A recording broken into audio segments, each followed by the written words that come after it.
noite, igreja. Paz seja com todos, amém? Glória a Deus.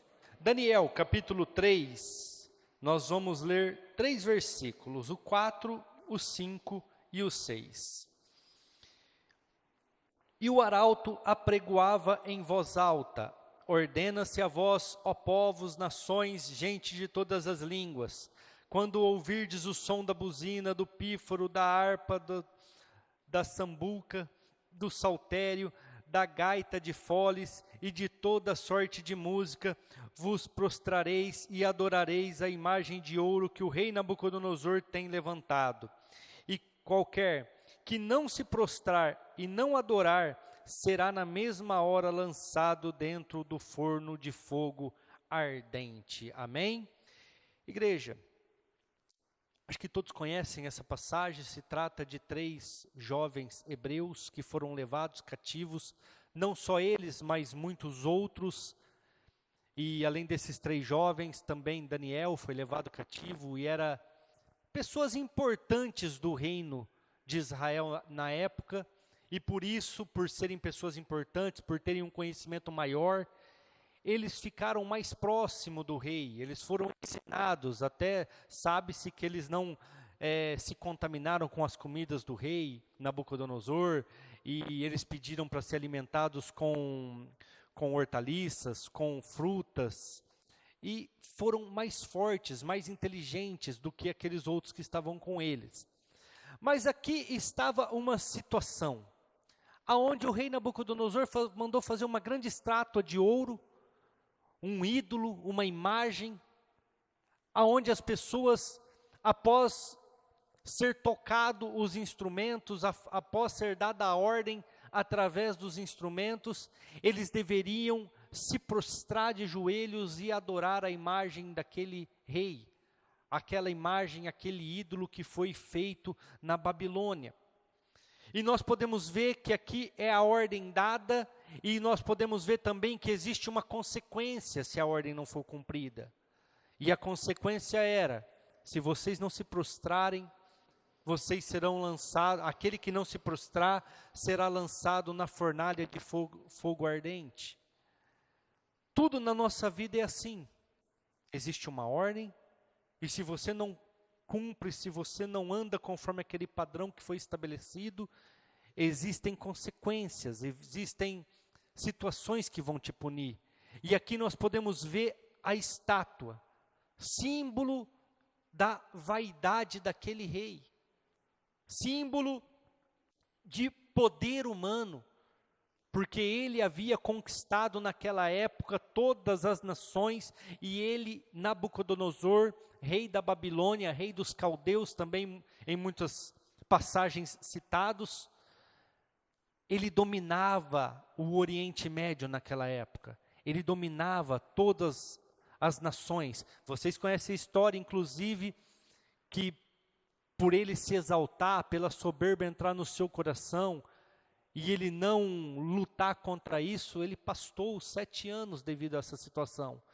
Ele comeu grama por causa dessa situação. Mas esta imagem era mais do que um ídolo físico, igreja. Era uma vaidade humana. E hoje muitas coisas neste mundo, igreja, muitas situações neste mundo exigem a nossa reverência. Muitas situações neste mundo quer que nós nos coloquemos de joelho diante das certas situações. Não são mais imagens de escultura. Porque nós, como cristãos e uma igreja, não sei se vocês viram, há poucos dias, há uns 10 dias para cá, não lembro quando foi, saiu lá um censo, onde o evangelho tem crescido. O evangelho não superou o catolicismo em número, mas superou o catolicismo em crescimento, porque enquanto o catolicismo está regredindo, o evangelho está crescendo. Então hoje em dia, você colocar uma imagem de escultura, as pessoas não vão se prostrar, as pessoas não vão adorar aquilo. Mas hoje, o que as pessoas têm reverenciado, igreja? Eu até anotei algumas coisas aqui. Status. Status. Quantas pessoas têm se prostrado para conseguir alcançar status? Outras coisas, Vaidade.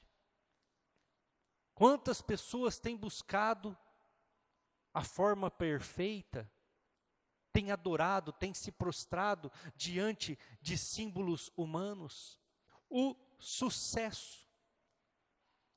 Hoje, se a pessoa não tem dinheiro, se a pessoa não anda num carro bom, se a pessoa não tem um status, ela não é abençoada, ela não é próspera, ela não alcançou a graça de Deus, ela está sendo punida. Igreja, até esses dias para trás, uma pessoa brincou comigo, porque eu comprei um Fusca para a Emanuele, e eu estou andando com esse Fusca para cima e para baixo, né? Aí os outros falaram, pastor, os outros vai ver você de Fusca e vai falar, ixi, agora o pastor Júnior quebrou mesmo. Eu falei, que pensem, tomara que pensem assim, tomara que tenham isso na cabeça deles, porque é uma forma até de enganar o Satanás, é uma forma até de enganar as pessoas, porque você aparece com um carro bom, eles falam mal, você está roubando, você está traficando. Se aparece com um carro ruim, você está quebrado, eles vão orar por você. Eu falei, então que orem. Mas hoje em dia as pessoas estabeleceram sucesso como vitória financeira. Igreja, sucesso para mim é você ter comida na sua casa. Sucesso para mim é você ter um lar. Sucesso para mim é você ter tua esposa do teu lado. Você seguir a Cristo. Você ter uma mente liberta, que nada te amarra, isso para mim é sucesso. Você poder ir num restaurante com a sua família. Você poder sentar numa mesa com as suas filhas e ter elas ali debaixo da sua submissão, isso é sucesso.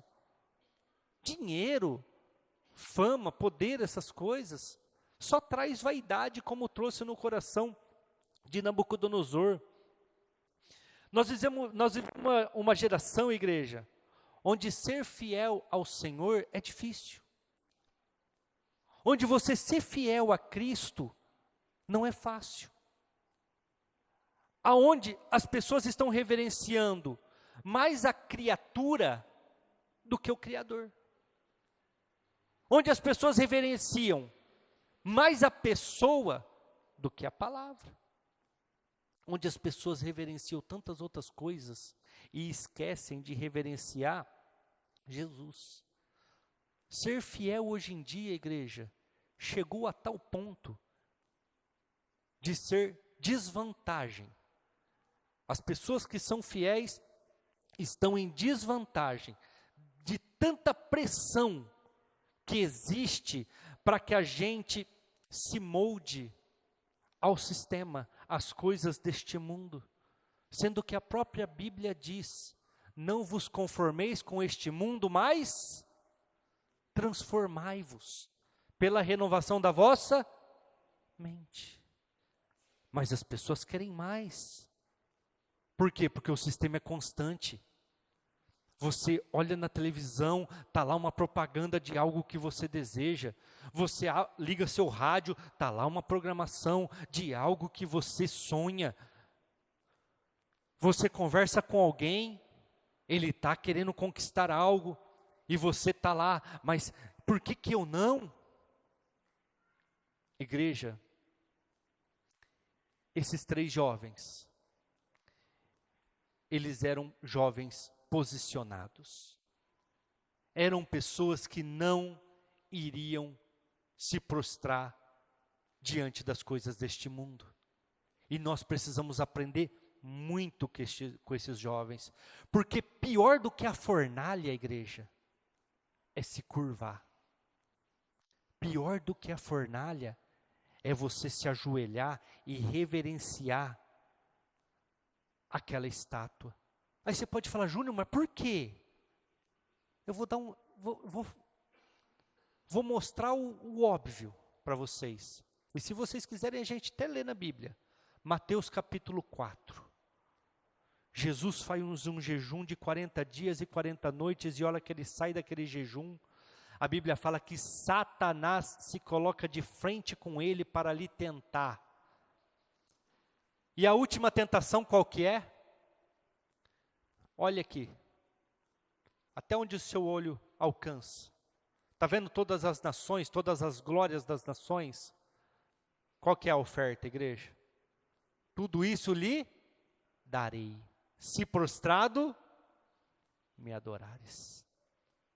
Ou seja, se coloca de joelho aqui diante de mim, me adora, e eu te dou todas as coisas. Igreja, muitos de nós na geração de hoje não resistiríamos a esta tentação. Muitos de nós, por muito menos, nos prostraríamos diante de Satanás, porque nós não temos posicionamento de cristão. Nós não somos cristãos de verdade. Nós não somos pessoas posicionadas como estes jovens. Nós não somos pessoas capazes de lutar contra o sistema, mas nós temos se moldado ao sistema. Nós temos sido iludidos pelo sistema.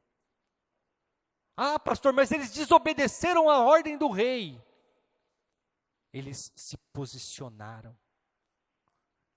Eles não foram contra uma ordem. Eles foram fiéis àquilo que eles acreditavam. Fiéis àquilo que eles confiavam. Igreja, Satanás foi claro. Se você me adorar aqui agora, eu te dou todas as coisas. Se você prostrado me adorar, tudo é teu. O que Jesus responde, igreja? Só a Deus adorarás, e só a Ele prestarás culto. Afasta-te de mim, Satanás. Posicionamento. Eu não quero as coisas deste mundo. Eu vivo, eu luto, eu trabalho, eu conquisto, eu sonho, mas a minha vida é do Senhor. Eu não vou me prostrar diante as imagens deste mundo, eu não vou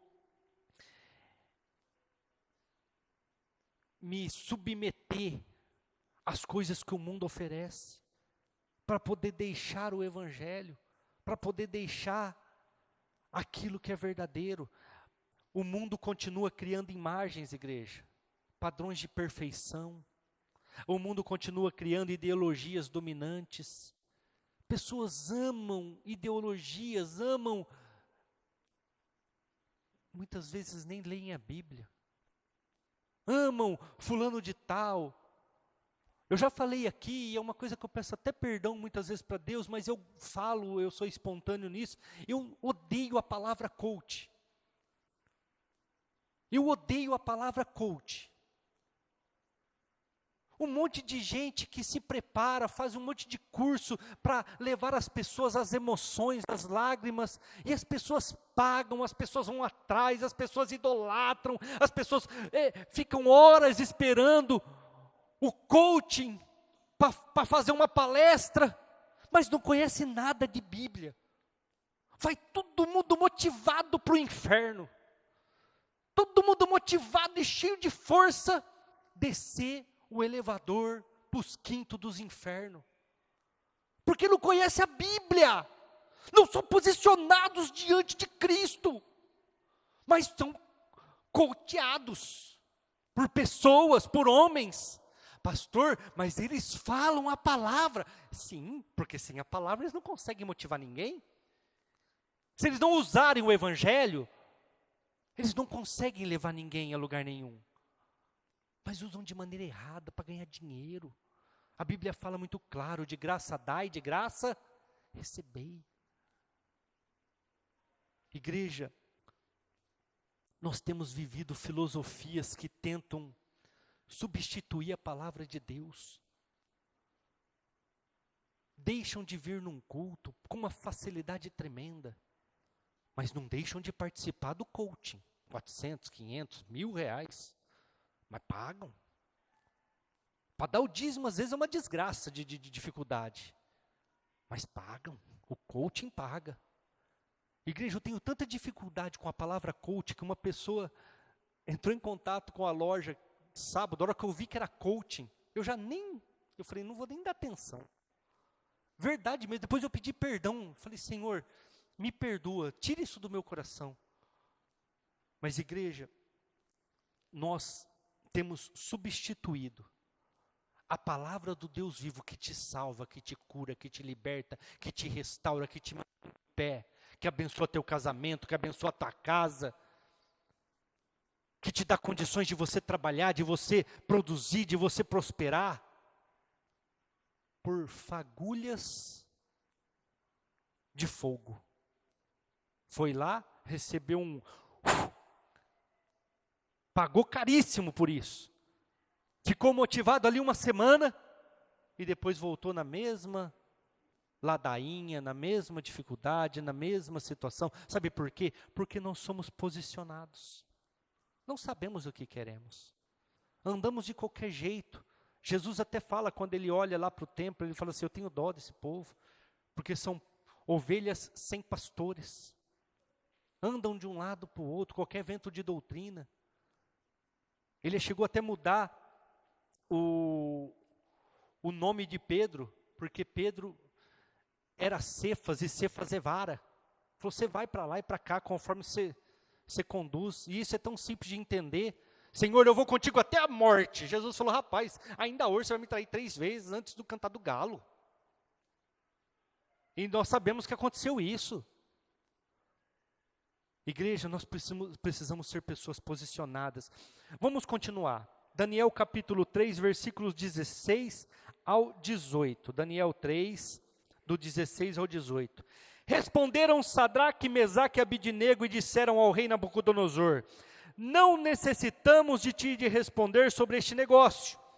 Eis que o nosso Deus, a quem nós servimos, é quem nos pode livrar.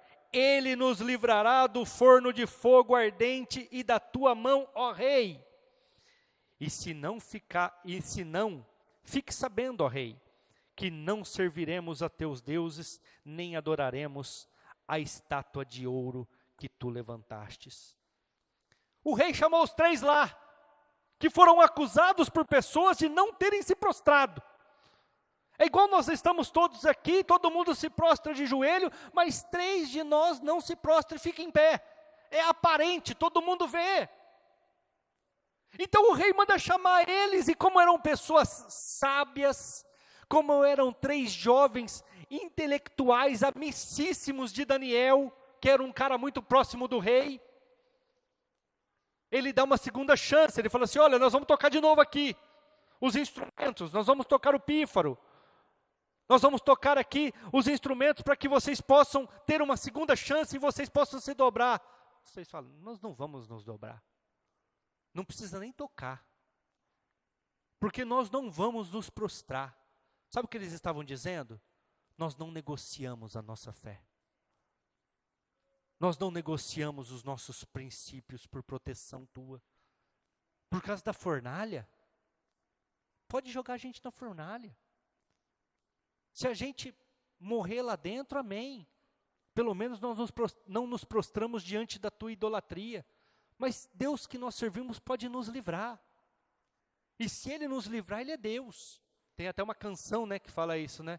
E se não nos livrar, Ele continua sendo Deus. Quantas vezes, igreja, nós negociamos a nossa fidelidade? Quantas vezes a nossa fidelidade, ela é condicional? Eu vou usar alguns termos que hoje em dia as pessoas usam, eu anotei também para não esquecer. Deus conhece o meu coração. Está fazendo cagada, está fazendo merda. Alguém vem lá, chama atenção. Deus conhece o meu coração. Sabe o que é isso aí, igreja? É condicionar. Outra palavra muito usada, outra frase, né? É só uma vez. Só estou fazendo uma vez. Igreja, deixa eu te falar o que uma vez pode fazer na sua vida. Pega um revólver e dá um tiro numa pessoa, somente uma vez. Aí você vai ver o que a tua vida se transforma. Faz sexo fora do seu casamento somente uma vez com uma pessoa idética, sem se proteger. Aí você vai ver o que a tua vida vai se transformar. Só uma vez. Deus conhece o meu coração, só fiz uma vez. E o pior, igreja, todos estão fazendo. Está todo mundo fazendo. Pastor, está todo mundo fazendo isso. Está todo mundo se entregando para essa situação. Igreja, não dá para negociar princípio. Não dá para negociar aquilo que é inegociável. Esses 3 jovens falaram, nós não vamos negociar. Alguém deve ter falado, o Sadraque, o Mesaque, o Abednego, está todo mundo se prostrando. Se prostra aí rapidinho. Não é porque todo mundo está fazendo que eu vou fazer também.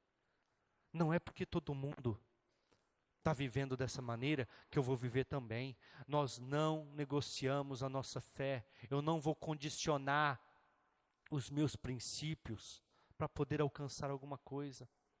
Igreja, eu vou dar um exemplo para vocês.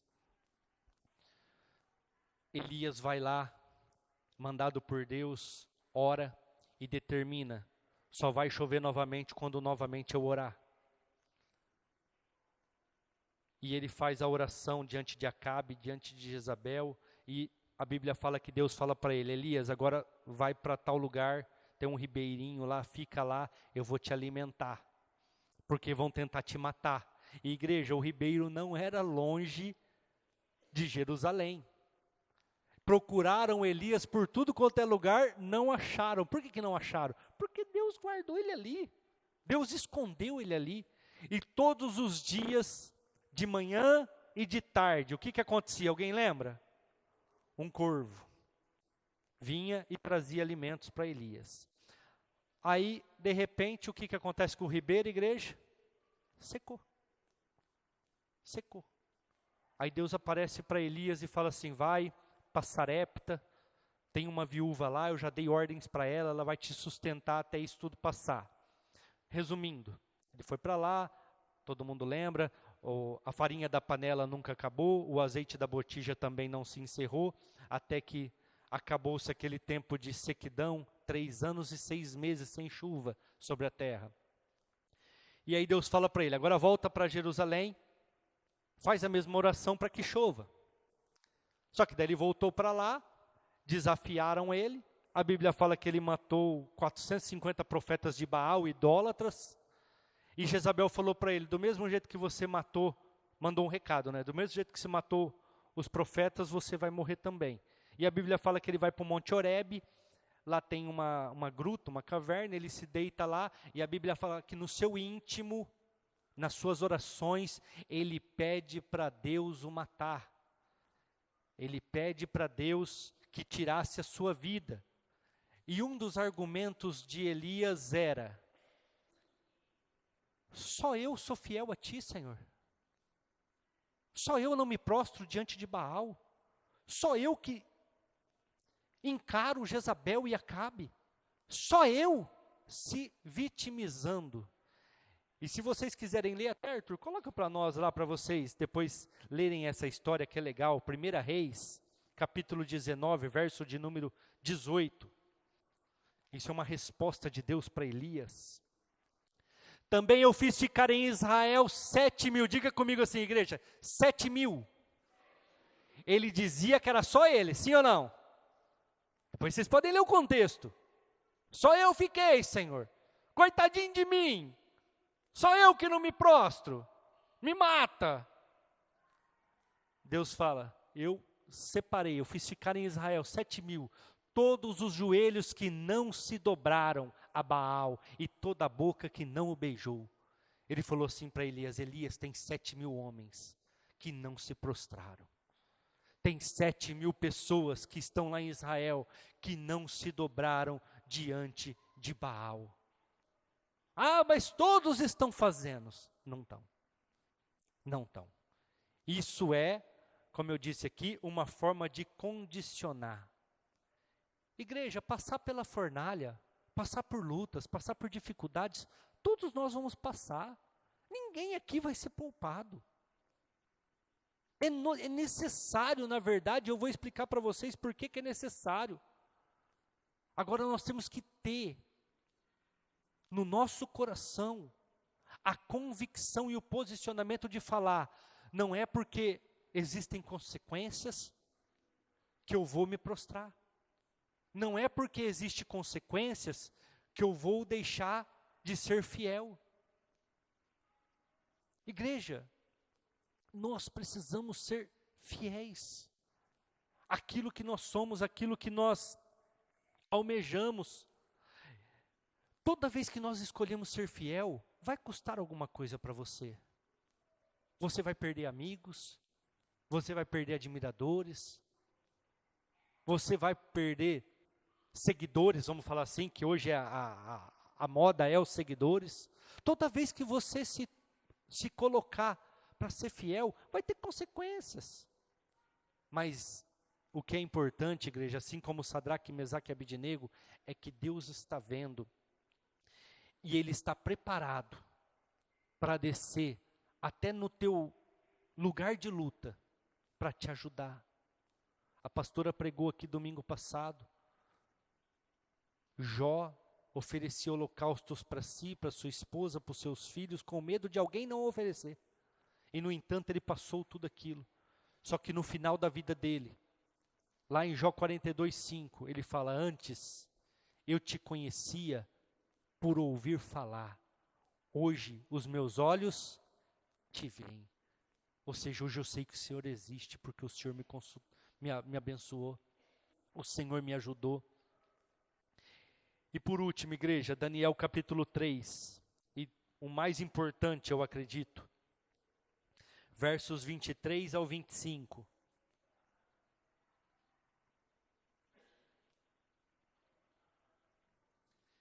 Daniel capítulo 3, versos de número 23 ao 25. Estes 3 homens, Sadraque, Mesaque e Abednego, caíram atados. Vamos mudar essa palavra porque alguns não vão entender. Caíram amarrados dentro do forno de fogo ardente. Então o rei Nabucodonosor se espantou e se levantou depressa e falou e disse aos seus capitães: não lançamos nós 3 homens amarrados dentro do fogo? Responderam e disseram ao rei: é verdade, rei. Respondeu e disse: eu, porém, vejo 4 homens soltos. Diga assim: lançados, amarrados. Diga mais forte, igreja: lançados, amarrados. Andando soltos.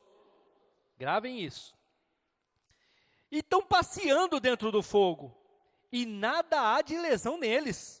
E o aspecto do 4º homem é semelhante ao filho de um Deus. Igreja, quem conhece o contexto inteiro, e eu sei que muitos não conhecem, então eu vou parafrasear rápido, sabem que eles amarraram, porque ninguém vai. Eu vou ir lá para a fornalha, então vamos para a fornalha, todo mundo, Deus, para a fornalha. Você acha que alguém vai para a fornalha desse jeito? Amarraram eles, amarraram, que ninguém vai para a morte. É nessas horas que outro dia eu até comentei aqui num culto de quarta, se eu não me engano, o que Davi fala quando ele passa na sombra da morte. Nós não sabemos o que é passar na sombra da morte, porque nós nunca vivemos algo que pode tirar a tua vida. Esses homens estavam ali e sabiam que a fornalha era a morte deles, então eles estavam amarrados para ser jogados na fornalha.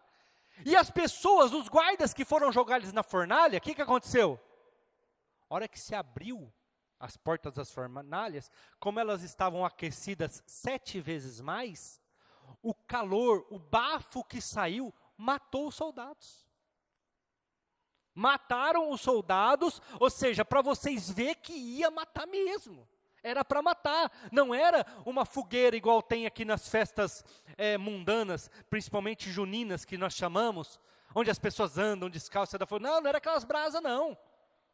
Era um fogo tão forte que a hora que eles abriram as portas da fornalha, o bafo que saiu, a pressão do fogo era tão forte que matou os soldados. Mas eles não. Eles estavam andando. Só que essa promessa é para quem, igreja? Para quem é fiel. Para quem escolhe e entende que não está só. Eu vou perder a glória desse mundo, eu vou perder os palanques, eu vou perder a adoração, eu vou perder a idolatria, eu vou perder amigos, mas eu prefiro ser fiel. Eu prefiro continuar na presença de Deus. Eu prefiro acreditar no Senhor. Esse livramento é para aqueles que são fiel. Deus não livrou eles do fogo. E essa é uma palavra de coaching, vamos falar assim, vai. Deus não livrou eles do fogo. Deus não livrou eles da fornalha, mas livrou eles na fornalha. Deus não vai deixar de permitir na sua vida situações de estresse, de problemas financeiros, espirituais, problemas emocionais, problemas de saúde. Ele não vai deixar que você não passe por essas coisas. Ele vai permitir essas situações na sua vida. Mas Ele está contigo. Ele vai andar com você nesses momentos. Ele vai te ajudar. Ele vai te capacitar. Muitas vezes nós estamos enfrentando essas situações. Eu até anotei algumas situações que nós podemos estar enfrentando agora. Perdas. Situações de perdas, de pressão, de humilhação, crises existenciais como Elias. Senhor, tira a minha vida. Crises financeiras. Como nós estamos vivendo hoje, uma situação na nossa história complicada. Mas igreja, aquele fogo que deveria destruir a vida deles, na verdade, libertou eles. Vocês conseguem entender? Eles foram jogados como dentro da fornalha? Amarrados. Como que Nabucodonosor via eles? Soltos. O fogo que era para matar, o fogo que era para destruir, o fogo que era para causar danos para aqueles 3 jovens posicionados, cristãos, que não negociaram a sua fé, na verdade libertou eles. Porque eles estavam ali subjugados, eles estavam ali humilhados, eles estavam ali amarrados. Mas agora o fogo libertou eles. O fogo que deveria destruir, este os libertou. Aquilo que você pode achar que é o fim da tua história, pode ser o recomeço, pode ser a tua liberdade. E você está olhando de uma forma errada. Caíram amarrados, eu até anotei aqui, mas agora andam soltos. Igreja, muitas coisas nas nossas vidas, nós nem sabemos que tem. Tem coisas na nossa vida que nós nem imaginamos. Certas amarras, certas algemas, que nós nem lutamos e nem oramos para que sejamos libertos, porque nós não sabemos que temos. Mas é no momento do fogo, é no momento das dificuldades, é no momento do sofrimento, que esses laços, essas algemas, essas amarras, são quebrados, são anulados, e você agora pode andar, você agora pode sair. Grupo de louvor já pode vir aqui para o altar. Igreja, tem certas circunstâncias que nós não sabemos que nos amarra, circunstâncias que vêm de hereditariedade, vêm às vezes de pai, de mãe. Olha para a sua vida, vê se você não está vivendo a vida dos seus pais. Olha para o seu casamento, vê se você não está vivendo o casamento dos seus pais. Eu já contei meu testemunho aqui. Eu e a Simone, quando nós casamos, logo que nós casamos, nós alugamos um apartamento e só faltou nós se matar dentro daquele apartamento. Porque nós brigava todo dia. Um dia Deus me mostrou, falou, olha na vida da família dela. Olha na vida da família dela, porque minha família, igreja, por mais que tem separações hoje dos meus 2 irmãos, hoje são separados, mas meu pai e minha mãe nunca se separou não. Meus avós também não. O que separou eles foram a morte. Meus avós morreram cedo, mas sempre juntos. Só que na família da minha esposa, de 13 tios que ela tem, se eu não me engano, 2 casamentos ainda resistiam. E um deles, a tia dela é pastora. Aí Deus falou para mim claramente, olha para a vida deles lá. E eu falei, Senhor, o diabo não vai trabalhar no meu casamento não. E eu não vou ser mais um a carregar essa hereditariedade. E que hora que Deus me mostrou, igreja?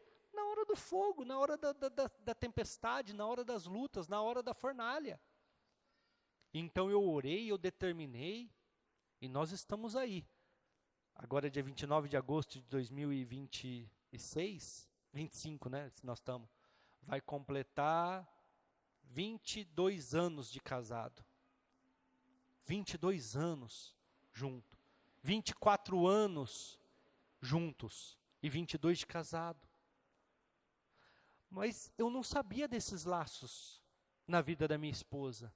Eu não sabia dessas algemas, essas amarras que o diabo há tanto tempo vem trabalhando na vida da família dela. E que hora que eu fiquei sabendo? Na hora da luta. O mundo esperava a minha destruição, o mundo esperava o meu divórcio, o mundo aguardava a separação do meu casamento. Mas na verdade o fogo estava me libertando. Na verdade aquela provação estava tirando as algemas. Na verdade, aquela provação estava me mostrando aonde estava o problema que eu nem imaginava.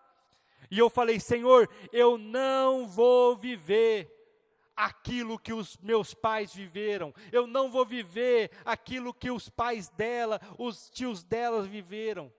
O meu casamento é meu. A minha vida é minha. A minha história eu escrevo de outra maneira. Está repreendida toda ação de Satanás na minha vida. Igreja, estamos aí firme e forte, graças a Deus. Esses dias a Simone falou assim para mim, Ju, eu estava fazendo almoço, de repente eu olhei no corredor do apartamento, eu vi um negócio correndo lá no nosso quarto. Eu falei, é o diabo desgraçado. Deve ter morado aqui nesse apartamento a vida inteira, com os antigos proprietários. Mas agora ele está irritado, porque ele vai ter que sair. Porque agora quem mora aqui é nós. Quem mora aqui é minha família. Quem mora aqui é o Espírito Santo, é o Deus forte e poderoso. Ele tem que sair. Então ele está correndo para lá e para cá. Eu já vi também ele correndo para lá e para cá. Arrastando para lá e para cá. Mas ele vai sair, ele tem que sair daqui. Ele sabe que os dias dele estão contados. Eu conto essa história, a Simone nem gosta, mas ela está lá para cima e ela não vai ouvir. É igual um porco, igreja. Vocês já viram matar porco? Alguém já viu matar porco? Ninguém, né? Eu já vi demais. Já viu, né, dona Vanete? Eu já vi demais. Porque meu pai e meu tio tinham uma mercearia e a gente tinha lá em Talhados, uma chácara com vários chiqueiros onde nós criávamos porco. Igrejas, eu nunca matei, mas eu gosto de limpar. A parte depois de limpar, de cortar, de debulhar ali, me dá uma faca que eu me viro. Mas matar eu não conseguia, então eu ia longe na hora da matança, né? Mas o meu tio, que mora até hoje em Talhados, era profissional nisso.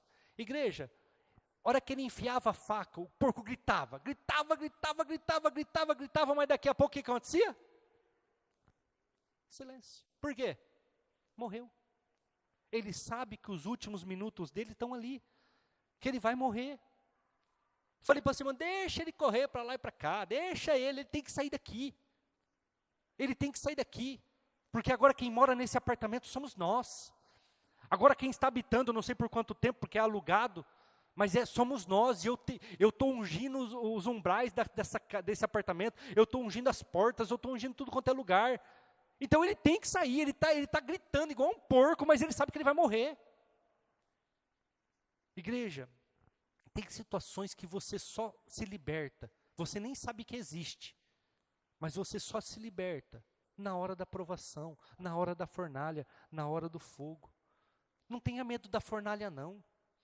Não tenha medo das lutas, não. Mas pastor, se eu decidir ser cristão de verdade, ter um posicionamento, eu vou perder umas amizades aí, uns coach, uns amigos.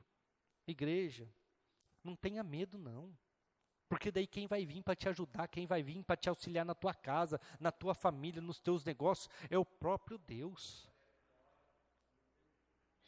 É nela que o impossível acontece, ou seja, é na fornalha que o impossível acontece. É nela que o invisível se torna visível. É nela que o céu desce para caminhar contigo, para te ajudar. Igreja, cansei de falar aqui e volto a falar, e não estou falando mal da onde eu estava não, pelo amor de Deus. Mas foi a partir do momento que eu decidi me posicionar e falar, eu não aceito essa situação. Eu não aceito isso que vocês estão fazendo. Perdi a glória, perdi amigos, perdi palanque, perdi prestígio, perdi um monte de coisa, igreja. Mas tenho a igreja Sou de Cristo, graças a isso. A minha esposa começou a ministrar e começou a pregar aqui na igreja, graças a essa situação. E eu tenho visto nesses 7 anos, o tanto que Deus tem nos ajudado, o tanto que Deus tem nos capacitado, o tanto que Deus tem me ensinado. E eu sempre falo isso, principalmente às quartas. Eu não sabia o que era ser pastor. Eu era pastor, eu tinha título de pastor, mas eu não sabia o que era pastor. Hoje eu sei. Pagar o preço pela igreja, pagar o preço pelos irmãos, orar e ser retalhado, porque o diabo ele não fica quieto. Não, pastor, tem que orar pelas nossas, nós oramos, mas o diabo se levanta. Ele não quer que você ore, ele retalha. Mas só que hoje eu sei o que é ser pastor, hoje eu sei o que é ser líder, hoje eu sei o que é estar à frente de uma obra e confiar que o Senhor vai nos ajudar a honrar os compromissos, a pagar as despesas da igreja, a conquistar os ar-condicionado, a conquistar forro. Eu sei o que é orar por cada irmão, por cada necessidade. Às vezes as pessoas nem vêm falar para mim o que elas estão passando, mas Deus revela, fulano de tal, ciclano de tal, nos momentos de oração, nos momentos de busca, e eu me coloco lá, na brecha para orar por essas pessoas, igreja. Hoje eu sei o que é ser igreja. Se coloque de pé, vamos orar neste momento. Eu não sei em que momento a palavra falou ao seu coração, mas como a Simone disse aqui, no começo, na abertura, lembra-te de onde caíste, arrependa-te, volte a praticar as primeiras obras. Tenta entender em que momento você negociou com o mundo, tenta entender em que momento você deixou de se posicionar, tenta entender em que momento você deixou de adorar. Eu não lembro agora a música, porque para louvor eu sou péssimo, igreja. Para música e para canção eu sou um bom pregador. Eu não entendo nada de música, mas que ela fala lá que voltar ao primeiro amor, voltar à intimidade. Eu não sei em que momento, igreja, nós negociamos a nossa fé e nos prostramos diante de status, diante de sucesso, diante do dinheiro, diante das idolatrias deste mundo. Mas volte ao primeiro amor, volte a adorar Jesus por aquilo que Ele é, não por aquilo que Ele pode te dar. Ah, pastor, mas Ele não vai me dar. Vai, porque a palavra dEle não volta vazia. E a Bíblia fala que se você confiar e crer, você viverá o melhor desta terra. Isaías 1,19. Ele vai te dar, mas não negocie a sua fé. Romanos capítulo 1, a partir do versículo 22, a Bíblia diz assim, dizendo-se sábios, tornaram-se loucos, mudaram a glória de Deus incorruptível em semelhança de imagem de homem corruptível, e de aves, de quadrúpedes e de répteis. Pelo que também Deus os entregou aos desejos do seu coração, a imundícia, para desonrarem o seu corpo entre si, pois mudaram a verdade de Deus em mentira, e honraram e serviram mais a criatura do que o Criador, que é bendito eternamente. Amém. Que palavra forte, igreja. Que palavra. A hora que eu estava preparando, e a gente tem que ter um começo, meio e fim para as pregações, e eu falava, como que eu vou terminar esse texto? Como que eu vou terminar essa ministração? E assistindo um vídeo que eu até indiquei para vocês pelo WhatsApp, esse versículo foi citado e eu falei, meu Deus. E eu lembrava que esse versículo é de Romanos.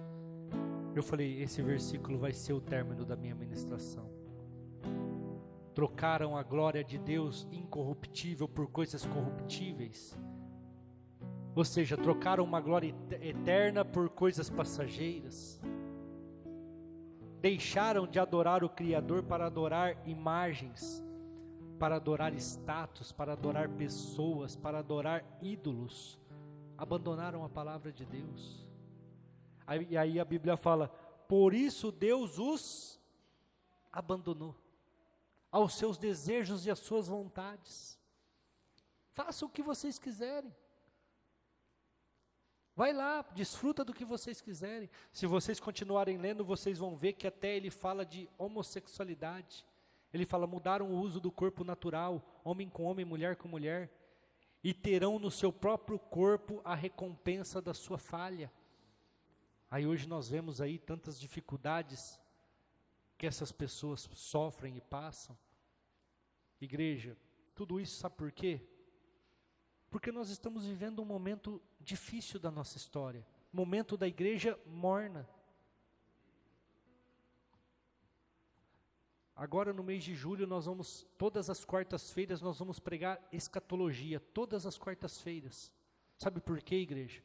Porque essa guerra de Israel é o princípio do fim. É o princípio do fim, e a igreja está dormindo. Eu estou acompanhando isso de perto e já não é hoje que eu dou esse relato aqui na igreja. Eu já venho falando há muito tempo que eu estou acompanhando essas guerras. Porque a Bíblia fala que 10 nações poderosas, 3 vão cair. 3 delas vão ser destruídas, vão cair. E uma pequena vai se levantar. E essa pequena é onde vai vir o anticristo, o falso líder político. E as coisas estão acontecendo debaixo do nosso nariz. O papado está aí. O 8º está aí. Que a Bíblia fala que é o último. Ah, pastor, mas é lá do papado? É só você ler. A Bíblia fala, está lá em Apocalipse 17, se eu não me engano. Vai vir o falso profeta da região das 7 colinas. Pode pesquisar no Google onde tem 7 colinas. Você vai ver que é Vaticano. Está tudo aí.